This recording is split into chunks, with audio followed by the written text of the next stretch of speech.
परमेश्वर, हम आपके चरणों पे आ रहे हैं। आपके करुणा और आपका सानिध्य से हमको ओढ़ना है। परमपिता परमेश्वर, आपकी पवित्र आत्मा हम सब पर डालना, ताकि हम सब की ज़िंदगी में हमेशा हमेशा के लिए आपका स्पर्श और आपका प्रेम और आपका सानिध्य हमेशा हमेशा के लिए रहने के लिए हम यीशु मसीह के नाम से मांग रहे हैं। अब इस वचन से बात करने के लिए आपका सानिध्य और आपका कृपा होने के लिए हम यीशु मसीह के नाम से मांग रहे हैं। और हे परमपिता परमेश्वर, हम सब आपके बच्चे हैं। हम सब यहाँ आपसे सुनने के लिए इकट्ठे हुए हैं। आपका सानिध्य और आपके बात से हमको पूरा भर देना, यीशु मसीह के नाम से। आमीन आमीन आमीन। Hallelujah hallelujah. आज बस मैं हम सब यहाँ क्यों इकट्ठे आए हैं कि हम यीशु मसीह के पर विश्वास करते हैं, इसलिए हम सब यहाँ इकट्ठे हुए हैं। हम सब को कुछ ना कुछ चंगाई, कुछ ना कुछ आशीष, कुछ के लिए भी यहाँ आए हैं। कुछ लोग यहाँ यीशु की आराधना करने के लिए आए हैं, कुछ लोग यीशु के बारे में सुनने के लिए आए हैं, कुछ लोग अपने आप को सुधारने के लिए आए हैं, कुछ लोग बाइबल से पढ़ने के लिए आए हैं। अनेक तरह के लोग हम सब इकट्ठे इस जगह पर आए हैं। लेकिन प्रभु जब सबको देता है तो सबको भर भर के देता है। बस मुझे एक ही बात बोलना है, हम क्या कुछ भी सीखे, हम क्या कुछ भी सुने, हमारे ज़िंदगी में बदलावट लाने वाला सिर्फ एक ही व्यक्ति है, और वो है यीशु प्रभु। सिर्फ यीशु ही हमारे ज़िंदगी में बदलावट लाता है।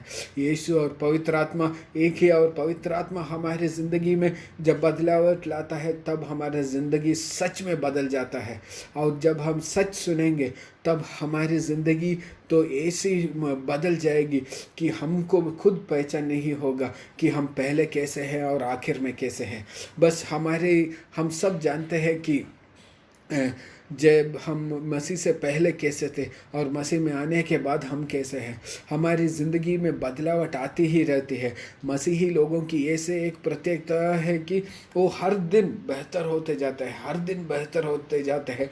जब बूढ़े हो जाते हैं तो हर एक दिन अपनी ज़िंदगी की चमक बढ़ती रहती है। अपने स्वभाव में यीशु का स्वभाव दिखने लगता है, अपने बातों में यीशु का बातें दिखने लगता है। हम बहुत बूढ़े लोगों को देखे हैं बाहर में, जहाँ जो मसीह में नहीं है वो तो, कुछ लोग तो बहुत खराब हो जाते हैं। कुछ लोगों के दिल में बहुत क्या बोलते हैं, कोप क्रोध रहता है। कुछ लोगों के दिल में बहुत निराशा रहती है। बस लेकिन मसीह में जो है वो हर दिन हर दिन हर दिन वो एक क्या बोलते हैं, एक सोना चांदी की तरह चमकता रहता है। और उसका उज्याला, उसका दिल में जो उज्याला है वो तो बढ़ती ही रहती है, बढ़ती ही रहती है। लेकिन हम सब यीशु मसीह के बारे में सुनते हैं, लेकिन ये यीशु कौन है, क्या है उनकी यीशु मसीह की प्रत्येकता। हम सब अनेक तौर से जानते हैं कि बहुत ऋषियाँ हैं, मुनि लोग हैं, नबियों हैं, बहुत संत लोग हैं, बहुत अपने आप को भगवान बोलने वाले बहुत लोग हैं, लेकिन सब लोग मर गए। एक भी व्यक्ति ऐसा नहीं है जो नहीं मरे। एक भी व्यक्ति, हर आदमी जो कब्र में है वो अभी भी कब्र में है, और जिसकी शरीर को जलाया गया वो राख बनकर मिल गया। एक भी व्यक्ति वापस नहीं आया। सब कुछ जो मर गए हैं वो सब मरे हुए हैं। सिर्फ बाइबल में चंद लोग ऐसे हैं जो बिना मरे रहे। तो एक तो कुछ लोग जैसा कोरा, अभिनदाब, दातान, अभिराम दातान, ये और उनके साथ जो थे, उनको तो पृथ्वी मुंह खोलकर वो सीधा सीधा पाताल लोग चले गए। वो मृत्यु पृथ्वी में नहीं देखे। एक और दूसरा एलिया, एनोक, उन लोगों को तो प्रभु ने स्वर्ग ले गए। वो भी मृत्यु नहीं देखे। वो प्रभु के साथ चलते चलते, अपनी ज़िंदगी में चलते चलते, वो एक दिन ऐसा आया कि वो स्वर्ग में चले गए। लेकिन सिर्फ यीशु मसीह ही एक ऐसा इंसान है जो मर गए, दफना दिए गए, और वो जी उठ के आए। और यीशु मसीह ऐसा बोल रहा है कि मुझ में वो शक्ति है कि मैं अपने आप को, यूहन्ना का 10:18 में ऐसा लिखा है, वो अपना आत्मा को पिता के हाथ में सौंप कर फिर अपने शक्ति से ही फिर जिंदा उठ जाए। ऐसा एक व्यक्ति कभी भी हमारा हिस्ट्री में, पूरी चरित्र में नहीं देखा। वो यीशु मसीह की एक ऐसी तजुर्बा है जो किसी ने भी नहीं किया। वो अपने आप मर जाते हैं और अपने आप जी उठते हैं। ऐसा कोई नहीं है जो ऐसा करने वाला। देखिएगा, बहुत लोग आके स्वर्ग के बारे में प्रचार करने वाले अनेक लोग हैं, सारे हिंदुओं में है, मुसलमानों में है, सिख में है, फारसियों में है, हर मत में है, जो है उन ऐसे लोग हैं जो स्वर्ग के बारे में बोलते हैं, नरक के बारे में बोलते हैं। लेकिन सिर्फ यीशु मसीह ऐसा एक व्यक्ति है जो अधिकार से बोला। यीशु मसीह यूहन्ना का 6:38 में ऐसा बोल रहा है कि मैं स्वर्ग से आया हूँ इसलिए मैं ये सब कह रहा हूँ। और यूहन्ना का 14:2 में बोल रहा है, अगर स्वर्ग में ऐसा नहीं था तो मैं बोलता कैसा था। यीशु मसीह अधिकार से बोल रहे हैं। स्वर्ग और नरक के बारे में बोलने वाला सिर्फ ऐसा एक व्यक्ति है, वो यीशु मसीह ही है, क्योंकि वो यीशु मसीह स्वर्ग से आया, अपना ज़िंदगी गंवा दी, फिर स्वर्ग में प्रभु के पास गया, फिर वापस आया, फिर हमसे बात किया। उनके लिए तो धरती और मनुष्य का जीवन तो ऐसा था जैसे कपड़े बदलने की समान था। जब भी वो चाहे वो धरती में आते हैं और जो चाहे करते हैं, और कभी भी चाहे जाते हैं। वो मनुष्य के लिए नामुमकिन है, नामुमकिन। बहुत लोग हैं जो अनेक अनेक बड़े कार्य बोलते हैं।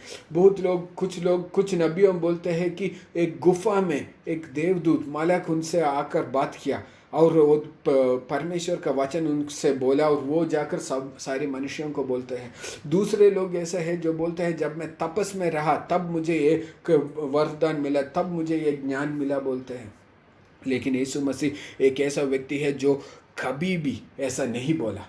उनका हर एक चीज़ पब्लिक मिनिस्ट्री थी, पब्लिक में उनकी बातचीत पब्लिक में थी, उनकी अद्भुतें पब्लिक में किया, उनकी चमत्कारें पब्लिक में किया, सारी जन के सामने। जब वो एक अंधा आदमी को चंगा ही किया तो उस अंधे आदमी का रिश्तेदार थे, वो जान पहचान वाले थे, सालों से जानने वाले उनके बीच ही थे। जब वो गरीबों के लिए खाना बांटा तो 5 रोटियां और 2 मछली से 5,000 पुरुष और ज़्यादा स्त्रियां और बच्चे खाए। पब्लिक में किया कि कभी यीशु मसीह ने आके नहीं बोला उस गांव में जब मैं गया तब ऐसा किया, नहीं। उसने सारी चीज़ पब्लिक में, कभी भी छिपाई में नहीं की, कभी भी कुछ कमरे के अंदर नहीं था, कभी भी गुफा में नहीं था, कभी भी जंगल में नहीं था, कभी भी पेड़ के नीचे नहीं था, सब पब्लिक में, बाजार के बीच में भी किए थे। कोई नहीं बोल सकता ये झूठ बोल रहा है, क्योंकि दृक्साक्षी जो ये सब चीज़ देखे वो उनके साथ थे। अगर ये बोलता तो यीशु मसीह ऐसा किया तो दूसरे आदमी बोल सकता था ऐसा नहीं किया, मैं भी वहाँ उसी जगह में था, नहीं बोल सकता था, क्योंकि यीशु मसीह सब कुछ पब्लिक में किए थे। और मत्ती के शुभ संदेश 7:29 में ऐसा लिखा है कि यीशु मसीह ऐसे बात करते थे जैसे उनमें अधिकार था, न्याय शास्त्री लोगों के जैसे नहीं था। उनकी बात अधिकार की बात थी। क्यों अधिकार की बात थी? क्योंकि कभी भी यीशु मसीह ने नहीं बोला परमेश्वर बोल रहा है करके नबूवत नहीं की। अनेक नबियों, मुस्लिम में भी, क्रिश्चियन में भी, यहूदियों में भी बोलते हैं प्रभु ने ऐसा बोला, परमेश्वर ने ऐसा बोला बोलकर बोलते हैं। लेकिन यीशु मसीह ऐसा नहीं बोला। यीशु मसीह बोलता है सच्ची सच्ची मैं बोलता हूँ। यीशु मसीह बोलते हैं मैं एक नया नियम देता हूँ, मैं बोलता हूँ। ये कभी भी यीशु मसीह नहीं बोला ऐसा परमेश्वर ने बोला, ऐसा एक देवदूत ने आकर मुझसे बोला, नहीं। वो अधिकार से बोलते थे, अधिकार से बोलते थे। उनको कुछ छिपी छिपाई वस्तु नहीं थी। वो पूरी मिनिस्ट्री, अपना पूरी ज़िंदगी सब लोगों के सामने, आपके सामने, मेरे सामने ही गुजारी। इतना तक कि उनके जब वो उनके गांव में गए तब सारे गांववासियों बोल रहे थे अरे ये तो यूसुफ का पुत्र है, मरियम का पुत्र बेटा है, उनका भाई बहन तो हमारे बीच में है। यीशु मसीह की पूरी जिंदगी लोगों के बीच में थी। अगर वो नौटंकी कर रहा है तो सब लोग पकड़ लेते, लेकिन ऐसा कुछ नहीं हुआ। उनका जिंदगी सिर्फ पब्लिक में नहीं ही थी। हम तो बहुत बड़े बड़े लोगों को देखते हैं, स्टालिन, हिटलर, बहुत प्रेसिडेंट्स लोग, मिनिस्टर लोग, बहुत बड़े बड़े मुनियों, ऋषियों, नबियों, बहुत बड़े लोग हैं। उन सब की जीव चरित्र उनकी मृत्यु के बाद लिखा गया। कुछ लोग तो अपना आत्मचरित्र लिखते हैं मरने से पहले, लेकिन बाकी सब लोग उसका जन्म से मौत, मृत्यु तक, उनकी पूरी जीव चरित्र मृत्यु के बाद कोई और लिखता है। लेकिन यीशु मसीह सिर्फ ऐसा एक व्यक्ति है इस पूरी दुनिया की आरंभ से आज तक और हमेशा हमेशा के लिए, जब तक ये धरती रहेगा, यीशु मसीह ही सिर्फ ऐसा एक व्यक्ति है जिनका पूरा जीव चरित्र उससे जन्म से हजारों साल, सैकड़ों साल पहले लिखा गया। पुराने नियम में यीशु मसीह के बारे में पूरा लिखा गया था, पूरा लिखा गया। ऐसा बोलते हैं कि यूहन्ना के 5:39 में 39 में यीशु मसीह बोलते हैं, आप लोग समझेंगे कि पुराने नियम में आपका नित्य जीवन के विषय लिखे हैं, लेकिन मैं बोलता हूँ पुराने नियम मेरे बारे में वो कहते हैं। पुराने नियम मेरे साक्षी बोलता है, यीशु मसीह बोल रहा है। पुराने यहूदियों की किताब में, उनका धर्म ग्रंथ में यीशु मसीह बोल रहा है, आपके धर्म ग्रंथ में मेरे बारे में लिखा है। कैसे लिखा है? कुछ स्पष्ट रूप से लिखा है, कुछ छिपे हुए रूप से लिखा है। यीशु मसीह का जीव चरित्र के बारे में पूरा जो कुछ नया नियम में है वो पूरा पुराने नियम में स्पष्ट रूप से और छिपी रूप से दोनों में लिखा गया है। उदाहरण के लिए, उनका यहूदा गोत्र से जन्म होगा, दावीद का वंश में जन्म होगा, यह लिखा है। पुराने नियम में ऐसा लिखा है कि बेतलहम में जन्म होगा और रामा का जगह में जहाँ वो पैदा हुए उस जगह में अनेक माएँ रो पड़ेगी क्योंकि उनको बच्चे खो देंगे, लिखा है। यीशु मसीह के जन्म के बाद एक राजा ने वहाँ का सारे बच्चों को मार डाला था। और ये भी लिखा है कि मेरा पुत्र को मैंने मिस्रैम से बुलाया। यीशु मसीह उस राजा से बचकर उसका पिताजी जोसेफ यीशु मसीह को लेकर इजिप्ट में लेके जाता है और मिस्र देश में लेके जाता है और मिस्र देश से वापस लेके आता है, वो भी लिखा है। तो उनका जन्म के बारे में, वो ही नहीं, जन्म के बारे में ये भी लिखा है कि कन्या से पैदा होगा, और जन्म के बारे में ये भी लिखा है कि उसका जन्म एक कुंवारी से, एक कन्या से होगी, वो भी लिखा है। कुंवारे से होगी, किस जगह पे होगी, किस नगर में होगी, किस वंश में होगी, किस गोत्र में होगी, ये सब लिखा है। बस वही नहीं लिखा है, उसमें ये भी लिखा है कि ये परमपिता परमेश्वर का पुत्र होगा। ये भी लिखा है कि ये एक बड़ा राजा बनेगा, ये सब लिखा है। उसकी ज़िंदगी का मकसद क्या है कि लोगों की छुटकारा देना, वो भी उसका जन्म से पहले ही लिखा था। और यीशु मसीह के मिराकल्स, उनका अद्भुतों के बारे में, वो भी पुराने नियम में लिखा है। मुझे मालूम नहीं था कि आज मैं प्रचार करूँगा, इसलिए मैंने रेफरेंस सब लिखना नहीं लिखा, लेकिन ये सब बाइबल में लिखा है। और ये भी लिखा है कि वो अंधों को आंख देखा, वो ये भी लिखा है कि गूंगो बात करने लगेंगे, लंगड़े नाचने लगेंगे, ये भी यशायाह की किताब में है। ये भी लिखा है कि बंदियों को वो मोचित करेगा। ये पूरी बात जो यीशु मसीह ने किया वो सब पुराने नियम में लिखा है। वो शैतान को भगाएगा, मनुष्यों से भगाएगा, मुर्दों को जिंदा उठाएगा, नहीं लिखा, वो भी यीशु मसीह ने किया। और बस उनके वही नहीं, जन्म के बारे में नहीं, उनकी ज़िंदगी के बारे में ही नहीं, ज़िंदगी के बारे में भी यशायाह की किताब में है, जन्म के बारे में भी पुराने नियम में है। सिर्फ वो ही नहीं, उनका मृत्यु के बारे में भी लिखा गया था। 700 साल पहले ही लिखा गया था कि 30 सिक्के, चांदी के 30 सिक्के के लिए उसको धोखा दिया जाएगा। वो 30 सिक्के से क्या करेंगे वो भी लिखा दिया गया था जकरिया की किताब में। ऐसा उसका, और उसका कपड़ों को लोग कैसे लेंगे वो भी लिखा गया था। उसको कैसे मारेंगे पीटेंगे वो भी लिखा गया था।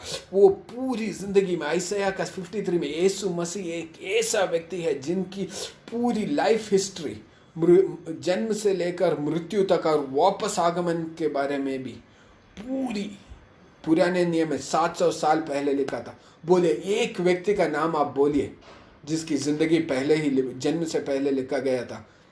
किसको मालूम था मैं पैदा होऊंगा? मेरा पिताजी और दादाओं को मालूम भी नहीं था कि मेरा जैसा कोई होगा भी। किसको मालूम था? आपके बारे में किसको मालूम था? अरे आपको 2 पुश्तों के बाद कौन आएगा कैसे मालूम है? लेकिन 700 साल पहले, यानी कि यहाँ जब मुगल लोग आए थे उस समय से पहले यीशु मसीह के बारे में लिखा गया था। देखिएगा, वो इतना चमत्कार व्यक्ति है कि पूरी सृष्टि को दो भाग कर दिया, समय को दो भाग कर दिया। आज भी हम बोलेंगे यीशु मसीह से पहले इतने साल में, यीशु मसीह के बाद इतने साल में, पूरी प्रपंच में, पूरी धरती में यीशु मसीह अब समय को भी दो भाग कर दिए। उनकी ज़िंदगी ऐसी थी, एक कारपेंटर था, वो लकड़ी का काम करता था, लेकिन पूरी उसका ज़िंदगी बदल दी, उसकी चेलों की ज़िंदगी बदल दी, उनके परिवार को बदल दी, उसका देश को बदल दिया, उसकी जात को बदल दिया, वो अनेक देशों को, भूखंडों को भी बदल दिया, अनेक देशों को भी बदल दिया। ऐसा दूसरा व्यक्ति कोई नहीं है। और बस ये सब उसके बारे में खुले खुले लिखा है, खुले खुले लिखा है। लेकिन कुछ बात ऐसे लिखा है जो छिपा हुआ लिखा है, यीशु मसीह के बारे में छिपा हुआ लिखा है। एक ऐसा है कि मूसा ने एक लकड़ी पर एक सर्प को उठाकर बोला, जो कोई भी इसको देखेगा वो चंगा हो जाएगा, वो मरेगा नहीं, चंगा हो जाएगा बोला। वो यीशु मसीह ही बोल रहा है, वो मेरा दृष्टांत था, यीशु मसीह बोल रहा है। आज भी जो कोई भी मुझे सुन रहा है, किसी भी हालत में भी हो, मरते दम में आए हो, आप मर जाएंगे, आप संकट में हो, दुख में हो, आंसू में हो, आपकी इतनी बोझ और आप इस पर है कि आप उसमें दब जा रहे हो, आपकी ज़िंदगी में इतना दुख है कि आप अंधेरे में हैं और रोशनी दिखाई नहीं देगी। कुछ लोग तो ऐसा लोन लेके, कर्ज लेके, उधार में पड़ गए हैं कि ज़िंदगी में कभी नहीं देंगे। मरने के दम में, मरते दम में यीशु मसीह को देखेगा, जो उन पर आंख उठाकर यीशु मसीह को देखेगा, वो मरेगा नहीं, वो जिएगा। अनेक साक्षी, पिछले दिन ही मैं एक स्त्री के बारे में देखा था जो शक्तिमान के सीरियल में हीरोइन बनकर काम कर रही थी। जब वो छोटी थी, उसका पिताजी उनको छोड़ के गया, माँ और वो एक कमरे में थे। 2 दिन में उनका रेंट देना था, लेकिन किराया देने के लिए उनके पास पैसा नहीं था, कुछ भी नहीं था। तो एक चर्च में गई, वहाँ रो रो कर प्रार्थना की। अगले दिन डोर खोल के देखा तो उनका दरवाज़ा के सामने कोई पैसे रखे चला गया, कौन मालूम नहीं। लेकिन उससे 1 और महीना घट गया उस समय में। लेकिन बाद में वो इतना बड़ा व्यक्ति हो गई कि वो शक्तिमान सीरियल का हीरोइन बन गई। कितने लोग हम में से हैं जो हीरोइन बन गए। ये लोग अपनी ज़िंदगी को मौत में डाल रहे थे और सोचा अपनी ज़िंदगी को ख़त्म कर देंगे, सोच के रहे थे। उसी समय में वो चर्च में, एक्लेसिया में गया और यीशु मसीह के चेहरे को देखा और उसका परिवार बच गया, उनके बच्चे बच गए और आने वाले पुष्टियाँ बच गए। यीशु मसीह आज भी जिंदा है। और छुपे हुए पुराने नियम में देखते हैं कि ऐसा एक मूसा ने एक सर्प को लेकर, और यीशु मसीह बोल रहे हैं वो मेरा ही दृष्टांत है। और हम ये भी देखते हैं कि इस्राएल जनों के पीछे एक पत्थर उनके पीछे आ रहा था जो पानी देती थी। वो असंभव है, असंभव का चीज़ थी पत्थर से पानी आना। उससे भी असंभव चीज़ है पत्थर चलना, असंभव चीज़ है। और लेकिन पौलुस बाइबल में लिख रहा है वो यीशु मसीह का दृष्टांत था। जैसे पत्थर से पानी आती है, हमारी मरी हुई जिंदगी से जीव जल भी उतर आएगा। हालेलुया। जिस जीव जल में जो कोई भी छुएगा वो भी जिंदा हो जाएगा। हालेलुया। हम ये अपने बच्चों के प्यास बुझाने के लिए यीशु मसीह पीछे पीछे आते हैं। हमको मालूम नहीं था। बस यही नहीं है, देखिएगा पुराने नियम में हम याग करते थे, प्रभु को कुछ बलि देते थे, होम बलि देते थे, धन्यवाद के बलि देते थे, शांति के लिए बलि देते थे, कुछ दिनों में बलि देते हैं। लेकिन हम अनेक बार देखते हैं, संकीर्तनों 51, 16, 17 में देखते हैं, आमोस का 5 के 24, 25 में देखते हैं, प्रभु बोल रहा है मुझे आपकी बलि की ज़रूरत नहीं है, तू नीति पालन कर, तू दया कर, वही काफ़ी है। सैमुएल में लिखा है बलि से भी बेहतर मेरे आज्ञा का पालन करना है। और बहुत जगह पर दूसरी जगह पर प्रभु पूछते हैं 40 साल तूने रेगिस्तान से गुजारा की, उस समय में कौन बलि दिया? लेकिन बिना एक भी व्यक्ति मुझे बलि नहीं दिया, फिर भी मैं सब की देखभाल कर रहा था। प्रभु बोल रहा है बलि की क्या ज़रूरत है। लेकिन संकीर्तन में साम्स 40 का 6 और 7 में लिखा है, प्रभु बोल रहा है अब वहाँ दावीद प्रभु में बोल रहा है कि बलि तो आपने चाहा ही नहीं, आपकी इसकी ज़रूरत भी नहीं है। हाँ, सोच के तो देखिएगा, हम किसी गाय को काट कर डाल दें, कोई मृग को बलि चढ़ा दे, तो प्रभु उसको क्या खाएगा? प्रभु उसको क्या खाएगा? प्रभु उस खून को क्या पिएगा? उस शरीर को, मरे हुए याग वस्तु को प्रभु क्या करेगा? पूरी सृष्टि का, पूरी प्रपंच का सृष्टि करता है वो, उसको क्या ज़रूरत है?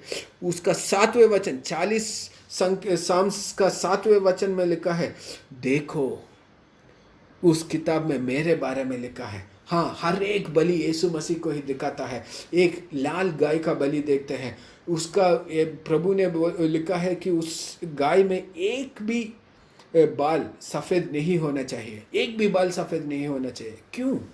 एक बाल सफ़ेद होता तो क्या होता? बस एक यीशु मसीह का दृष्टांत है।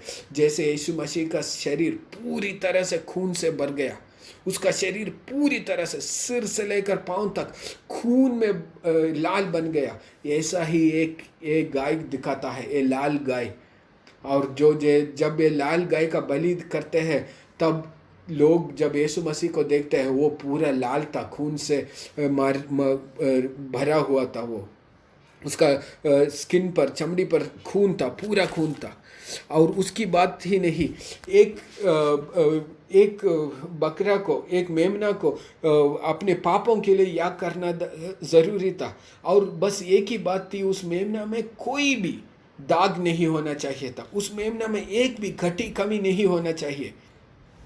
और पुरोहित लोग उस गाय को परखेंगे, 2-3 पुरोहित परखेंगे कि उस मेमने में कुछ गटी है क्या, कुछ कमी है क्या, कुछ दाग है क्या। वो परफेक्ट होना चाहिए। यीशु मसीह के मृत्यु से पहले 5 बार 3 कोर्ट में उनको परख गया था। यीशु मसीह में एक भी पाप नहीं निकला, एक भी दाग नहीं, एक भी गटी नहीं, एक भी कमी नहीं। वो याग वस्तु यीशु मसीह को दिखाता था। और दूसरी याग वस्तु है जहाँ पर अन्न आग में डालते हैं, अन्न यानी कि बार्ली अन्न आग में डालते हैं और उस पर तेल डालते हैं और उस पर वाइन यानी कि द्राक्षी रस भी डालते हैं। देखिएगा, वो यीशु मसीह ने हमसे बोला है, मैं ये अन्न से ये आटा से बनाया हुआ ये रोटी मेरी शरीर है और ये द्राक्षी रस मेरा खून है। यहूदी नहीं जानते थे, जब वो आग पर अपने पाप के लिए अब प्रभु की कृपा को धन्यवाद बोलकर जब वो आटा डालते थे और द्राक्षी रस डालते थे, वो नहीं उनको मालूम नहीं था कि वो यीशु मसीह की बलि के बाद कर रहे थे।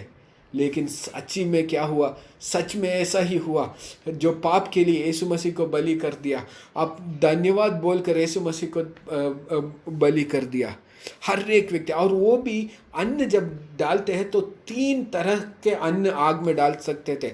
एक तंदूर में रखकर उससे रोटी बना सकते थे। यीशु मसीह की आत्मा में क्या आग से गुजरा कोई नहीं जानता। तंदूर के अंदर बंद रखता है, उसके अंदर क्या चल रहा है हमको मालूम नहीं। वैसे ही यीशु मसीह की आत्मा के अंदर क्या चल रहा था किसी को भी मालूम नहीं।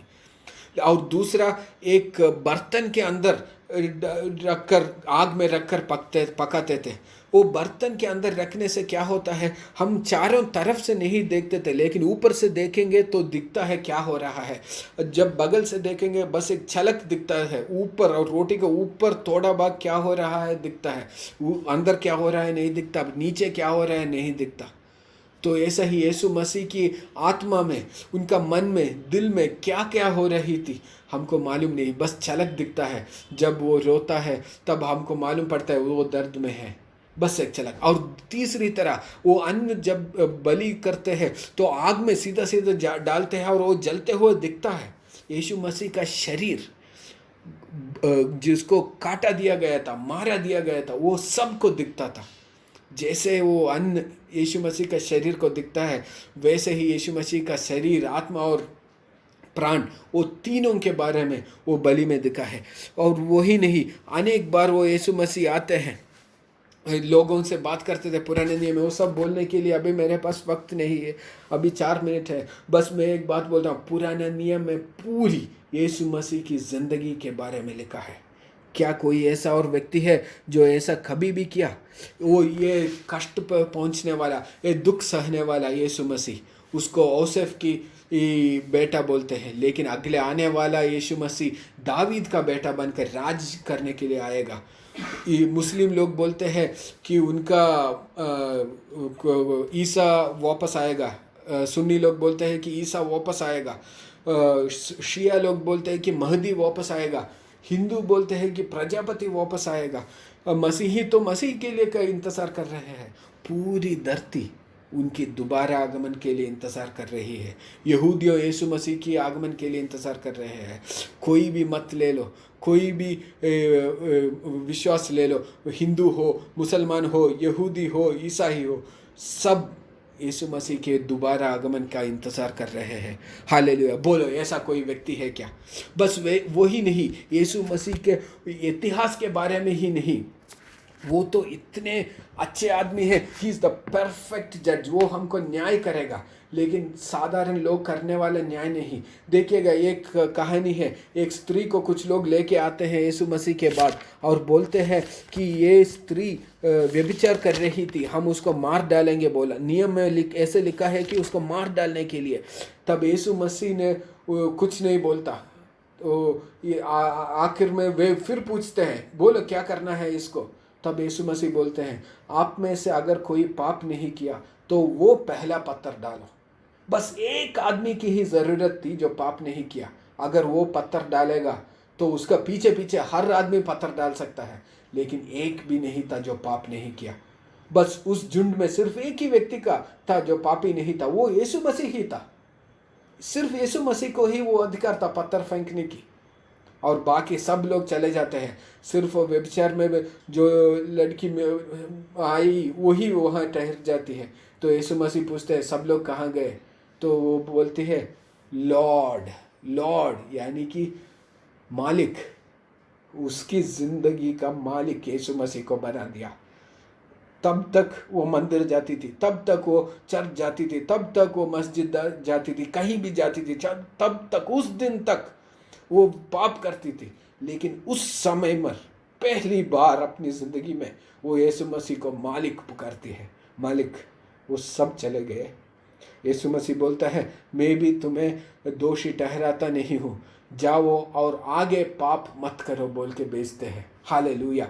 उन यीशु मसीह जब न्याय करते हैं तब पापी को नहीं, पाप की अंत कर देता है और पापी पुण्य बना देता है। वही यीशु मसीह है। अनेक ऐसे विग्रह हैं, अनेक ऐसे लोग हैं, जब पापी जाकर छूते हैं तो वो अशुद्ध बन जाते हैं, लेकिन जब पापी आकर यीशु मसीह को छूता है तो पापी का पाप छूट जाता है और वो भी पुण्य बन जाता है। हालेलुया। वो यीशु मसीह है। बस ऐसा ही नहीं, यीशु मसीह तो इतना अच्छा गुरु है। हमारे ज़िंदगी में अनेक गुरुओं देखते हैं। देखिएगा, द्रोणाचार्य ने एकलव्य को कुछ ठीक से सिखाया भी तक नहीं, लेकिन गुरु दक्षिणा मांगते हैं, और वो भी अंगूठी। हालेलुया। लेकिन यीशु मसीह को लोगों को मुफ्त में सिखाते थे, और सिखाते ही नहीं, गुरु दक्षिणा भी नहीं मांगते, और जो शिष्यों का पांव भी पहुंचते हैं। इतना दीन वाला गुरु और कौन है इस दुनिया में? आपने कभी सुना है इससे भी दीन वाला गुरु? और वो भी ऐसा सिखाते थे कि उनका ज़िंदगी बदल गई, और वो लोग आगे जाकर अनेकों की ज़िंदगी बदला दी, पूरी धरती की ज़िंदगी बदला दी। वो ऐसा एक उत्तम गुरु है, एक उत्तम न्यायाधिपन है यीशु मसीह। और वही नहीं, यीशु मसीह तो ऐसा गुरु है कि यीशु मसीह ने शिष्यों का पांव पहुंचा और उसने ज़िंदगी गुजारी, अपने कहने पर, अपनी सिखाए से ज़िंदगी जी ली। बाकी अनेक गुरु है, सिखाते कुछ है और जीते कुछ है। हम ऐसे जानते हैं, बहुत लोग आश्रम में जाते हैं फिर दिखते नहीं, लड़कियां आश्रम में जाते हैं फिर पुलिस केस होता है, अनेक जगह। मैं बोलना नहीं चाहता, हम सब जानते हैं, न्यूज़पेपर में आता है वो। लेकिन यीशु मसीह ऐसा एक व्यक्ति है जो सिर्फ बोलते ही नहीं, जी के दिखाए। बोले, ऐसा गुरु कौन है? मेरा समय खत्म हो गया, बस एक ही बात बोलता हूँ, वो दयालु है, वो न्याय करता है, वो हमें सिखाता है, और वो सब कुछ दया से करता है। कुछ लोग यीशु मसीह को, यूहन्ना स्नापक तो मर गया, उसको मारा दिया गया। यीशु मसीह बहुत दुखी था, उसने क्या किया, एक नाव लेकर दूसरे जगह पर चला गया, लेकिन अनेक लोग उसके पीछे पीछे चलते हुए आए। एक चील से सीधा काट के यीशु गया तो वो लोग चारों तरफ घूम के आए, लोग चल के आए यीशु मसीह के पास। तो यीशु मसीह उन पर दया आया। देखिएगा, जैसे अगर कोई विधवा है, उसका पति मर गया, लेकिन जब बेटा रोता है तो वो अपने आंसू को पोंछकर, अपने आंसू को दबाकर वो बेटे को हंसाती है। वो ऐसी माँ है। उस माँ को दया कहाँ से आई? तो उस माँ को बनाने वाला यीशु मसीह उससे भी ज़्यादा दयालु है। वो इन लोगों को एक दिन अपने दुख को दबाकर, अपना कसिन, अपना एक भाई था यूहन्ना, वो मर गया, उसका गर्दन काट दिया गया, लेकिन अपने दुख को दबाकर उन लोगों की ज़िंदगी बेहतर करने के लिए उनको सिखाते हैं, स्वर्ग पहुंचाने के लिए उनको सिखाते हैं।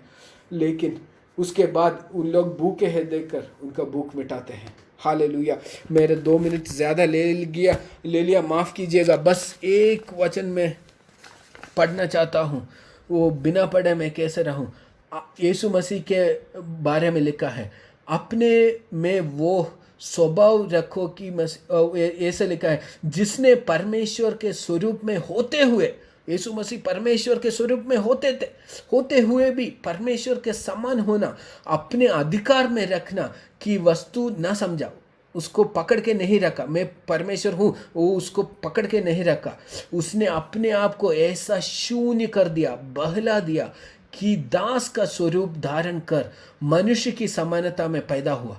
इस प्रकार मनुष्य के रूप में हुए, बड़ा राजा के रूप में नहीं, इस प्रकार के मनुष्य के रूप में प्रकट होकर स्वयं को दीन किया, और यहाँ तक कि आज्ञाकारी रहा कि मृत्यु, वरन क्रूस की मृत्यु भी सह ली।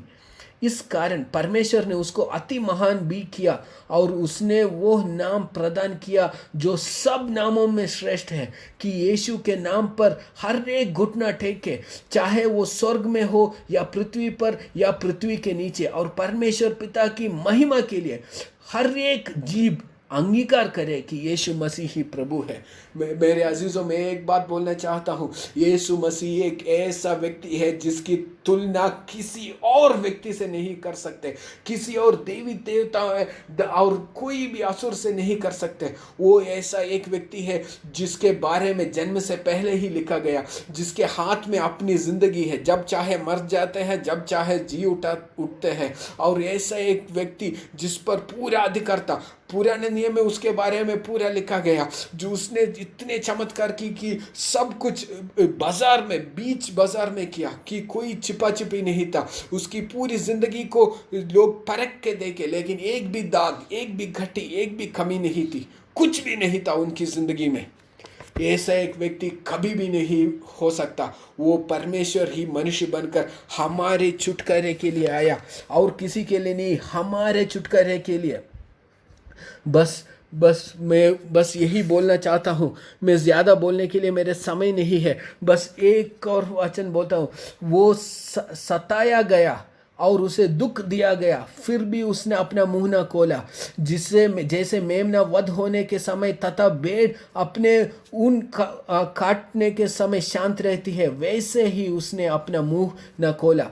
अत्याचार करके और दोष लगाकर उसने उस पर लगाया गया, और उस पीढ़ी को लोगों को किसने इस पर ध्यान दिया कि वो जीव लोग के काट डाल गए, क्योंकि मेरे ही लोगों के अपराधों के कारण उस पर मार पड़ी। उसकी कब्र दुष्ट मनुष्यों के साथ ठहराई गई, फिर भी मृत्यु के समय वो धनवान के संगी हुआ। यद्यपि उसने किसी प्रकार का अपराध ना किया था, और ना उसने मुंह कोई छल की बात निकली थी। हालेलुया। फिर भी यहोवा ने यही भय किया कि उसे कुचले, उसी ने उसको पीड़ित किया। यदि वो अपने आप को दोष बलि करके चढ़ाए तो वो अपना वंश देखेगा। यीशु मसीह अपना वंश देखेगा। उसने क्यों दोष जलाए? आपके लिए और मेरे लिए, हमारे लिए उसने दोष अपने सिर पर ले लिए। मेरे अजीज़ों, जो सुन रहे हैं, बस एक ही मौका, मैं 6 मिनट ज़्यादा ले लिया, 7 मिनट ज़्यादा ले लिया, बस यही बात बोलने के लिए कि ऐसा एक व्यक्ति आपको कभी नहीं मिलेगा, कभी नहीं मिलेगा। आप यीशु मसीह के चेहरे पर देखिएगा, आप आशीष पाएंगे और आपकी छुटकारा होगी। आपका दोष उस पर चला गया, आपका शाप उस पर चला गया, आपका दरिद्रता उस पर चला गया, और आपका जो दंड थी वो यीशु मसीह के ऊपर चला गया, आपका सारा पाप उस पर चला गया। बस यीशु मसीह को अपने लिए समर्पित कीजिएगा। यीशु मसीह आप सबको आशीषित कीजिएगा।